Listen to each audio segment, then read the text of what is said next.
하나님 말씀 사무엘상 11장 12절에서 15절입니다. 한 절씩 교독하겠습니다. 백성이 사무엘에게 이르되 사울이 어찌 우리를 다스리겠느냐 한 자가 누구니까 그들을 끌어내소서 우리가 죽이겠나이다.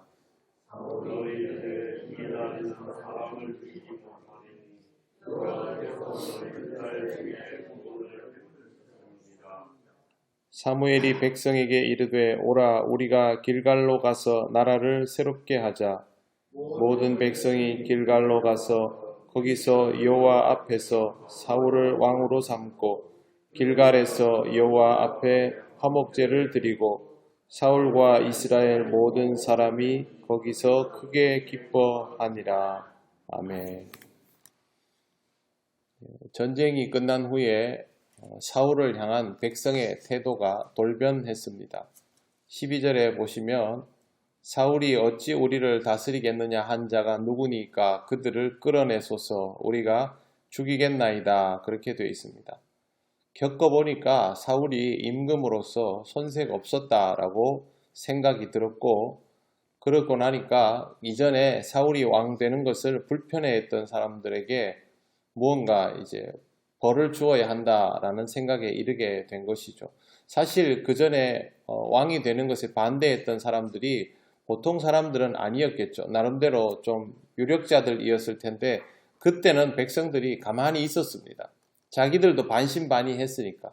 근데 지금 태도가 바뀌니까 이렇게 나온 것입니다.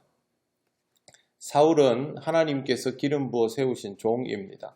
그렇기 때문에 이스라엘 백성은 다른 사람들은 다릅니다. 이스라엘 백성은 마음에 들고 안 들고를 떠나서 사무엘을 통해서 택하시고 제비까지 뽑아가지고 세웠으면 그건 그냥 받아들여야 되는 일이죠. 하나님이 정하여 주신 것 아닙니까? 일부러 제비 뽑기라는 과정을 통해서도 그렇게 되도록 만들어 놓았지 않습니까?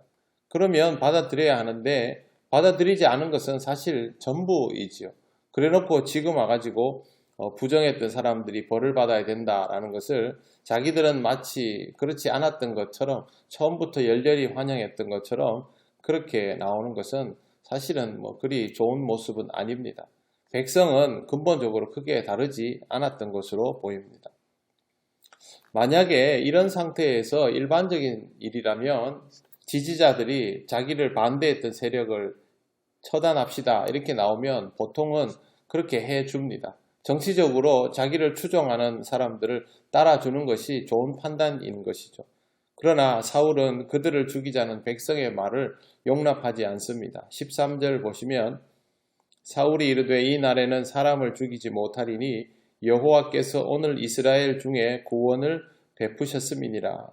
사울은 백성에게 끌려가기보다는 백성이 가야 할 길을 분명히 제시합니다. 여호와께서 오늘 이스라엘 중에 구원을 베푸셨음이라. 이스라엘은 이 전쟁의 승리가 사울 때문이라고 확신하고 있습니다. 사울이 이스라엘을 하나로 모으는 결정적인 역할을 했으니까 또 실제로 사울이 전쟁에서도 엄청나게 역할을 크게 했겠지요. 하지만 이런 생각을 하게 된 것, 그가 이런 모든 일들을 주도하게 된 것은 결국 하나님의 택정하심과 하나님의 기름 부으심이 있었기 때문에 일어나는 일입니다. 하나님이 스타트 단추를 딱 눌렀으니까 이 모든 일들이 가능한 것이지 그렇지 않았다면 아무 일도 일어날 수 없었고 야베스 주민들은 그냥 정말 참혹한 일을 당했을 가능성이 99%이죠. 결국 하나님이 아니면 일어날 수도 없었던 일입니다. 사울은 이걸 잊지 말도록 백성에게 지금 분명하게 말하고 있는 것입니다. 지도자의 역할은 이것입니다.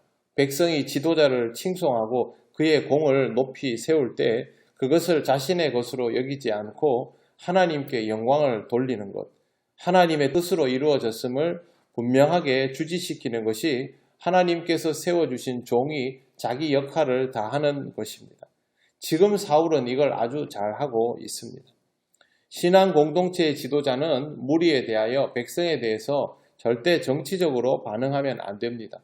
그러면 자신도 모르는 사이에 하나님의 앞을 가리우고 서게 되기 때문입니다. 이런 생각을 지킬 때 사울은 누구보다 임금다웠고 이런 생각을 잃어버릴 때 정말 임금답지 못한 초라한 모습을 보이는 것을 우리는 성경에서 보아 알 수 있습니다. 사울만 그런 것이 아니라 기름 부음을 받은 하나님의 종들이 다 똑같았습니다. 다윗도 마찬가지였죠. 자신이 선봉에 서고 자신에게 모든 관심이 집중되더라도 세워진 종은 하나님의 역사, 하나님의 구원을 잊지 말아야 합니다. 교회에서 칭송을 받을 때가 있습니다. 누구에게나 열심히 일하다 보면 그렇게 될 수 있죠. 그러나 그때 여호와 하나님을 잊지 않는다면 그는 정말 칭송받을 만한 자이죠. 하지만 아무리 칭송을 받아도 여호와 하나님의 역사를 잊어버린다면 그 사람은 더 이상 칭송받을 자격을 잃어버리게 되는 사람임을 우리는 꼭 기억해야 합니다. 백성도 영적 지도자의 역할이 이와 같다라는 것을 잊지 말아야 하고 그를 대할 때마다 하나님을 더 의식할 수 있어야 지혜로운 백성이라 할 수 있습니다. 딱 이 타이밍에 사무엘이 이렇게 말합니다. 14절 사무엘이 백성에게 이르되 오라 우리가 길갈로 가서 나라를 새롭게 하자. 이스라엘 백성이 사울이라는 임금을 구심점으로 태도가 달라진 것을 보고 사무엘은 이때가 새롭게 되어야 할 때다라고 받아들이고 바로 이렇게 말을 합니다. 15절 모든 백성이 길갈로 가서 여호와 앞에서 사울을 왕으로 삼고 그렇게 나옵니다. 그 다음에 길갈에서 여호와 앞에 화목제를 드리고 사울과 이스라엘 사람이 모든 사람이 거기서 크게 기뻐하니라 그렇게 됐습니다. 이번에는 제비뽑기가 아니라 백성이 사울을 왕으로 추대하는 그런 일들이 공식적으로 일어나게 됐습니다.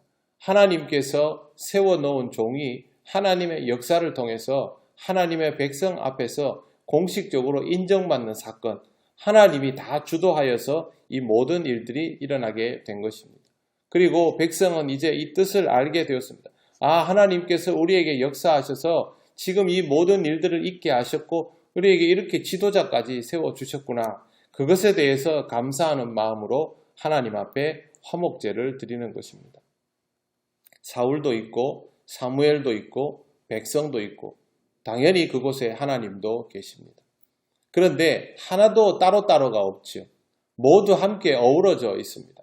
하나님의 역사 아래서 하나님이 세우신 종들이 따로따로가 아니고 또 그 종들의 뜻을 따라서 백성이 함께 움직입니다. 이게 바로 조화로움입니다.